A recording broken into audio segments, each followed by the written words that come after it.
Hi guys, finally managed to get down to Essex. Well, I got down a few hours ago actually, but obviously the land we use is rented.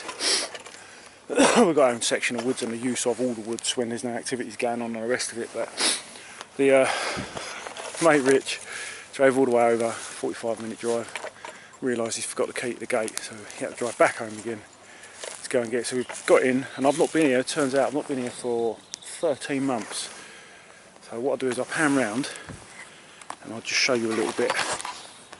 Right, this started off as a communal group shelter a long time ago, and it was a lot smaller than that, heck of a lot smaller. But in them 13 months, it's grown. Back up here without tripping over anything. That big. And that brickwork you can see on the end there, that's a chimney to an oven built in there. And it's only, you know, we've got the use of that field, which is another landowner and the surrounding area. And literally it goes just over the crest there. This little, it's only a little tiny copse basically, I mean a tiny one, but we pretty much do what we want. It goes up to there, there's like a trackway going up, it's parking up there. It goes off, we've got woods all out that way and all over the back there and over the back that way. But when there's activities going on, you know, obviously we can't. This shelter here, Richard built last year, and it's now used for just storage. But he done alright sleeping in that. Just, you know, bits of old canvas lying about and brushwood and leaves, and it's fully enclosed with leaves. But over a year, it's dwindled down. Let's take you into this. It's more like a hobo camp, but it's been our spot for our Christmas dinners and everything. And I ain't been here a long time. Let's see, the camera's adjusted.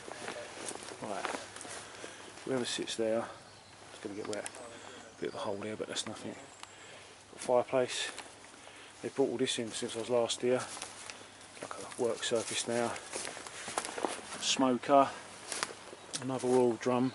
We buried that oil drum to store cook pots. There's an old cook pot. That's had some. That's well been used for about 3 or 4 years now, cooking up group meals. My kit on my armchair. Fireplace. A nice big grill to go over the top. I don't quite know what this is about, but wood store. Oh, excuse me, touch of wind. Yeah, wood store. And this is the oven.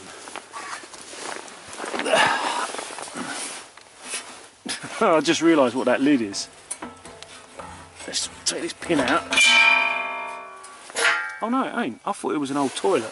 But there's a thermometer in there. Can't really see it at the moment.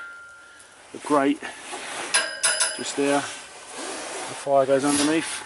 I thought it was an old stainless steel toilet myself, but it's not. But yeah, there's the oven. So with that going and the fireplace going, it'd be quite cosy. A long time ago, last year, we built up this framework, and it's obviously been extended that side, but into like a wicket up, and we had twigs and everything, and a few bits of canvas over the top just to keep the rain off us. We used to have like Christmas meals here and such, and good drink up, and it's just evolved really, got bigger as the members get bigger. They hold them once a month, I think they do a meet. It's like, it's £10 a night, which I know is not, but we're on someone's land, and he's a very accommodating bloke. He does put up with a lot, and I mean, you can actually join Essex Outbacks and come under the group insurance as well. Right, let's take you out down here. In the summertime, that is a gorgeous view, waking up to that. It's pretty sodden at the moment. We're forecast rain tonight. But what I've done is I finally bit the bullet and bought myself Polish lavu. Stuck it up in the garden for 2 weeks. let it weather and shrink up and expand, and hopefully it's watertight now. So Richard's setting up his canvas tarp, he's bedding down in that tonight. Bivvy bag, sleeping bag on the floor. And young Brian, he's only a small fella.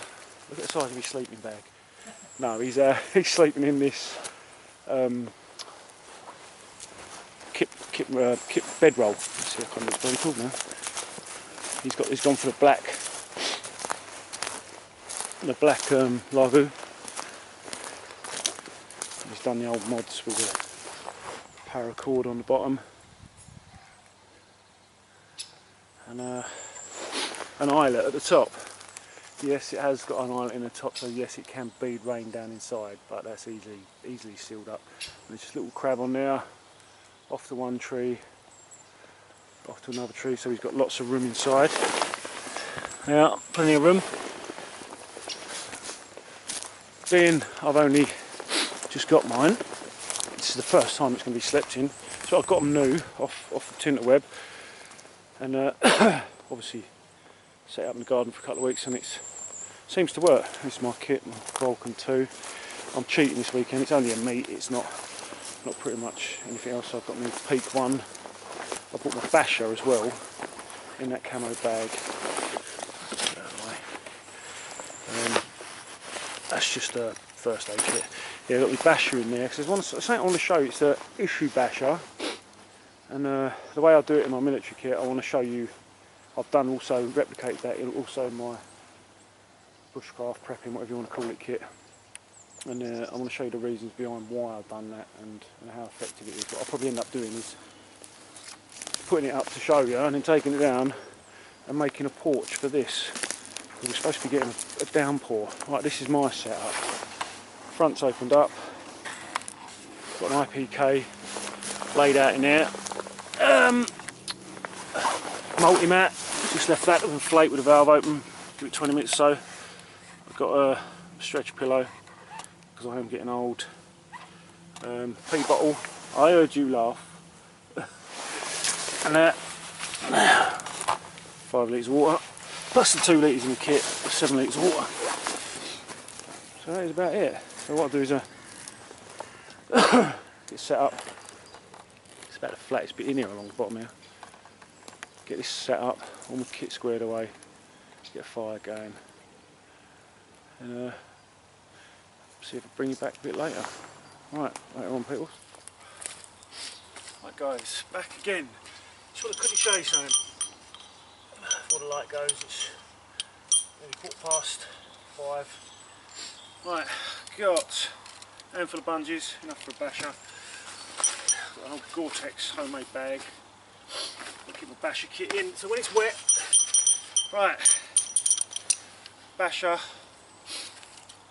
IPK poles, just looped on the corners, you can see there, permanently. Okay.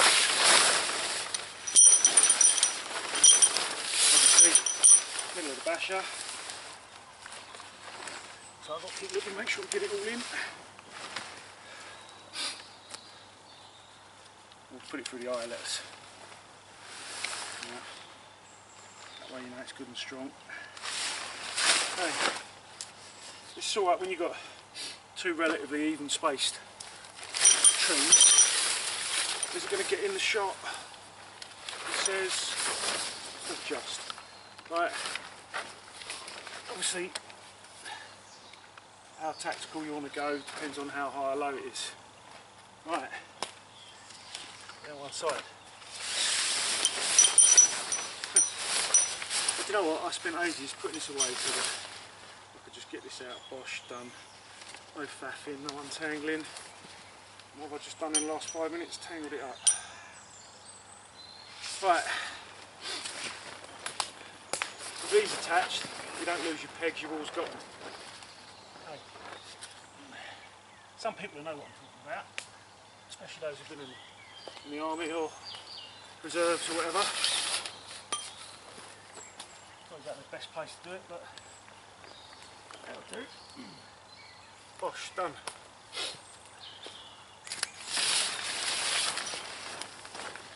I'm out of shot now, obviously putting in this corner peg. And what I've done is I've sprayed up a couple of pegs. I'll do the other two and I'll spray. I'll show you all this in a minute anyway. Right. That's that done. That's my basher done now. All bar one thing. Fine, I'll put them over here. Right, we'll get the sag in the middle. Okay, you don't need no elaborate bloody guy lines and all that going across the top. Up out in the centre. Hook it onto another one. Have it up round the tree. There you go. There's your runoff. That's it. Right, I can tidy it up a little bit. I'll just take you off of here a minute to show you.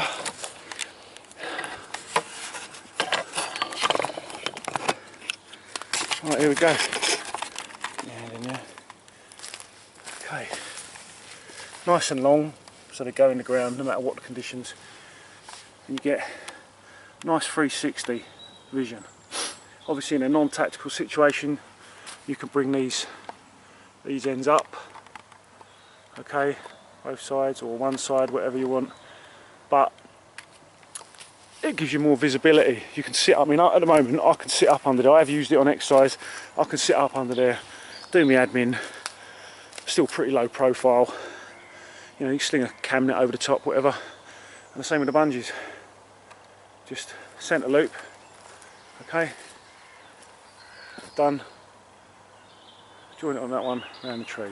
You know, if you have got a nice stout branch above, you could do it straight to it. That is all you need for it to be kept taut enough to have a run off.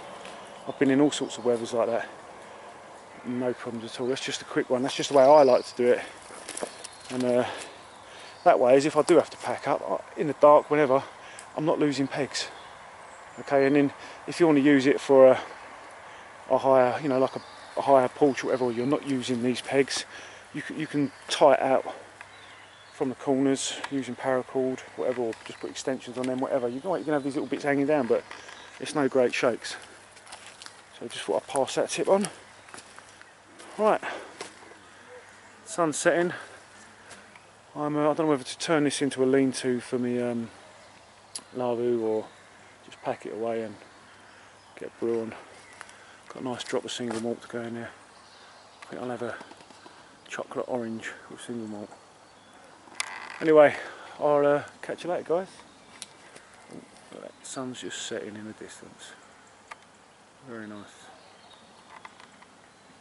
Alright, I'll speak to you later. Right guys, let's have a quick look. Can't even see the bloody time. It's about 9:30, 9:45. I'm in my lavu. I'm just settling in for the night. Basically what I've done, I don't think you can see that. Got my M90 Parker down. Just laid that on top of stretcher pillow. I've got an IPK sheet down, M90 on there. Basically acts as a pillow. I've got in a full set of long johns, merino. You can see that. Merino long johns. And what I've got here, the old tent boots again. Put them on. All my clothing, and all I had on was a old full up wall power top. Yeah, trousers. They've all gone there. You can see them all in the bottom of the feet bag. It's going to go down to about a couple of degrees below zero.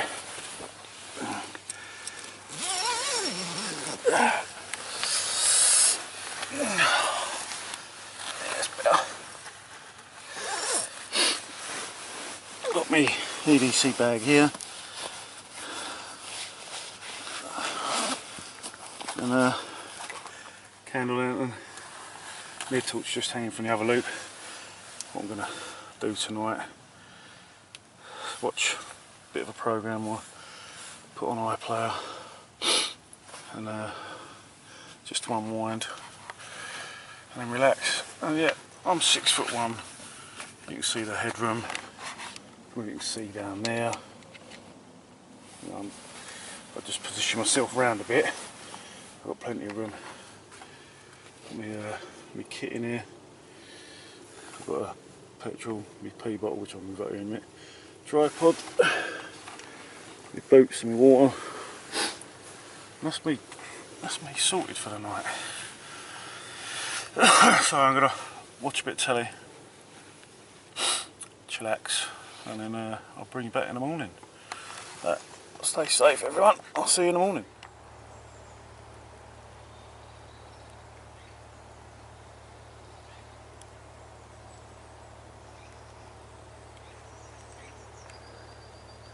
Good morning, guys. It's 8:40 now. Got up about 7:45. Just had to move the cars from where we parked them last night because obviously this place is active during the day. It's a lot of fox activity last night here. Cub and its mother calling. But anyway, I'm going to show you this. First time sleeping in one. Absolutely brilliant. Loads of room. It was a chilly night last night, but thermometer said it was 5 degrees inside, and it was just on the border of, well, just below or just on 0 degrees last night. Woke to rain, and it's, I mean, I've got my pack there, tripod and other bits touching the sides. Unlike a conventional tent, there's no transfer fluid through, and this is just naturally seasoned in the garden. I bought it a few weeks ago, 3 weeks ago, put it out in the garden for 2 weeks for all the weathers. It's done its business and it's working a treat. Yeah, I can't fault it. The only thing that was a little bit disorientating was the fact that I woke up this morning and it was obviously light out. I had a little gap just down here, a bit of airflow, and I had to put my head torch on just to see what I was doing. It was so bloody dark. But if you're a light sleeper, it does help. And rain on this is totally different, but you can see where the rain's beaded and run down, and it's all beaded on the tent, and it just works brilliantly. But yeah, this is my first time in this, like I was saying. But my friend Brian, he's got a black one, no fault of his own, and he's proofed one side, this side, and then he ran out of proofing, and he's not proofed that side, but it's still working exceptionally well. He's done his, I think I showed you anyway, he's done that way. Richard's at the shoot off down at the butcher's to get some lamb for today's communal cook. We've got like a meet and greet down there for potential new members, and this is what he was sleeping in last night. He has put a video out. This is Richard Stansfield. He's just got his tarp in a diamond, wool blanket. It's just basically create a microclimate like that. Gore-Tex bivy bag, issue winter bag, and he's happy days, hunky dory, and he said he was fine in there. Right, our shelter, I know it does look a bit like a hobo city, but it's obviously, this is like a communal meet and greet place. It's not, you know, when I'm out on my own normally, or with just a couple of friends, we've just got burgers, but so obviously when you go up in these meets, you end up carrying tons more kit. Brian's inside here, getting his breakfast on the go. A bit smoky until the flames catch. But yeah, this is it. So I'm gonna, I've had a brew this morning. I'm gonna get my breakfast on the go. What am I gonna have? I think I'll have an omelette, Spanish omelette this morning. Yeah, sounds like a treat. Right, I'll catch you guys later. Oh, by the way, this is my survival kit. I'm gonna have a play with that today. It's pretty much generic, the same as everyone else, except I've put a few different bits in, obviously. But yeah, anyway, nice. I'll catch you guys later.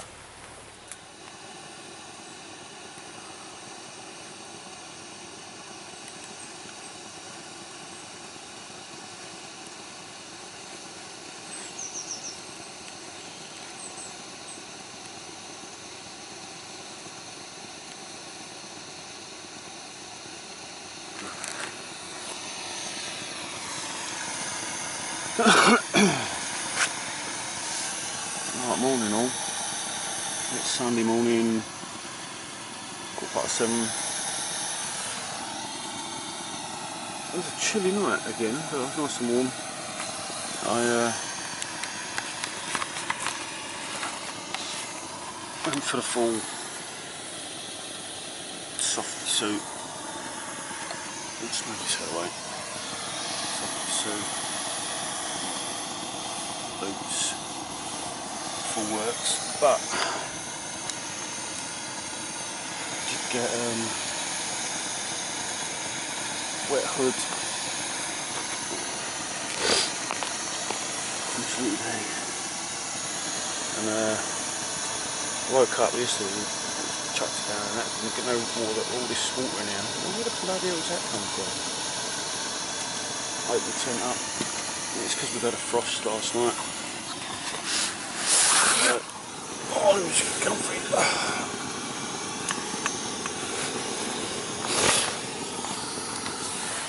Yeah.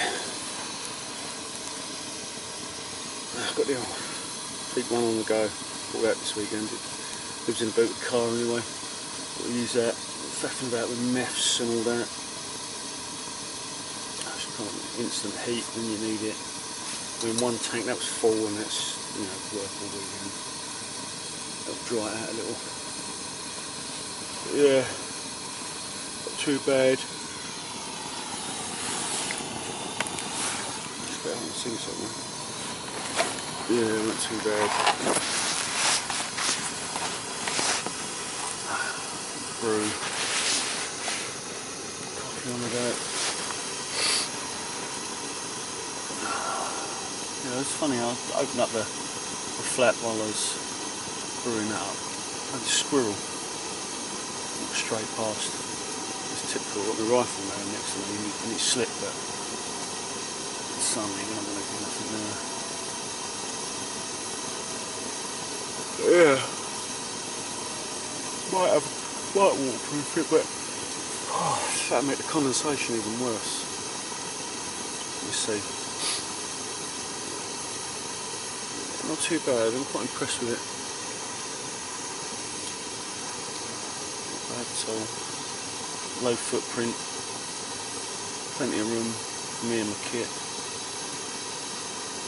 And plus summertime I can use half of it, tie off the point to a tree in that sort of, you know, 45 degrees from a tree, splay the rest of it out, just have like a low profile camp, give it a go in the summer and see how that goes.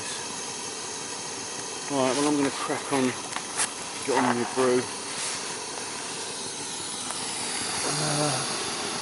I'll catch you people later.